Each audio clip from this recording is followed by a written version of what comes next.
Hello and welcome to the latest episode of Ante-Post Angles. We are continuing our quest to try and raise £1,000 for the Injured Jockey Fund with the £200 worth of charity bets kindly donated by SkyBet.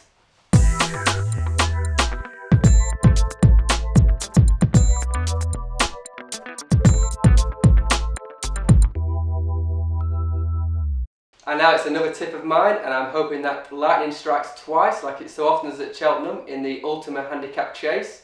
And I'm hoping the young master can follow in the footsteps of the Druid's nephew and provide Neil Mulholland with yet another festival success. What I like about this horse is I think he's followed the exact same preparation as the Druid's nephew did. He ran in the Cleve Hurdle, quietly ridden. But the best piece of form that I like from this season is when he ran at Ascot. He's normally quite prominently ridden, but he was held up that day by Sam Whaley-Cohen, and it just looked like he was just. He was really well fanted for the Hennessy at Newbury. Was an early departure, much to Fletcher's disgust. So I think they used that race of trying to get his confidence back, get him jumping. He was held up. The winners of the first and second of that race were Wakanda and Virac, and they were always up on the pace. He made loads of ground, wasn't fully really put in the race. He's rated 149. With Sam Whaley-Cohen's it makes him 146, which is a pretty good weight for that race. I think Neil Mulholland is a shrewd trainer. He proved that with the Druid's nephew, and I'm expecting a big run from this horse. I like the young master. I think he's only 7, so he's got a lot of improvement. That run at Ascot you mentioned was a good run.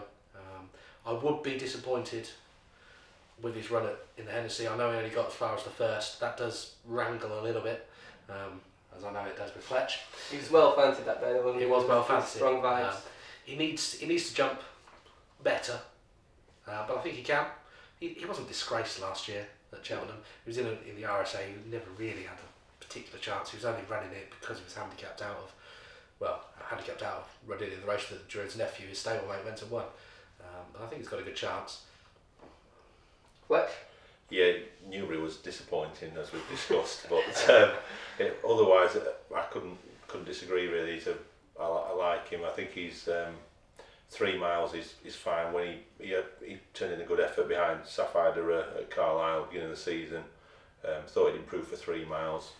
There wasn't a lot wrong with his Ascot run. He just couldn't get to the front few. I think he'll run well again. I do really rate Neil Mulholland as a trainer. I think he's shrewd and he thinks these things through. And I think it's been the plan for a little while. So I think ever since the Hennessy, I think they've had this in mind. Because obviously, if he wins a Hennessy, then they've got to go different targets. But I think that's what they've had in mind. I think his mark is a worry though, because if you look back over the last couple of years of it, 149's a bit high.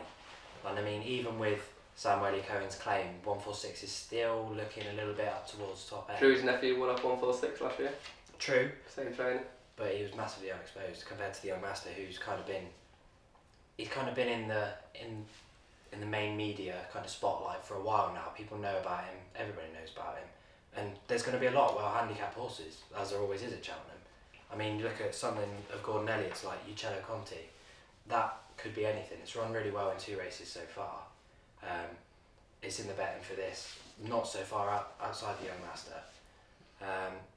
I've got stamina issues on my notes here. Stamina issues. He's entered for the national, and Gordon Elliott came out this week and said that he would be one of his best chances. And you got outstayed by last time, didn't you, by Manila Farouk, was it? Outstayed or not asked for that much? Well, it's debatable. We'll see. But I mean, he fits a lot of the trends. Does the young master? All 15 winners this century have recorded their best RPRs over at least 2 miles 7.5, which he has. His 2 best runs have been at Ascot. Also, the last 4 winners have all won headgear, and the chick pieces will be on. And also 12 of the last 15 winners were novices or second season chasers. So he fits the ideal profile. Like we've all said, I think Neil Mulholland is a shrewd trainer, especially in handicaps. And that's my next tip. It's going to be £15 win at 16 to 1 on the young master.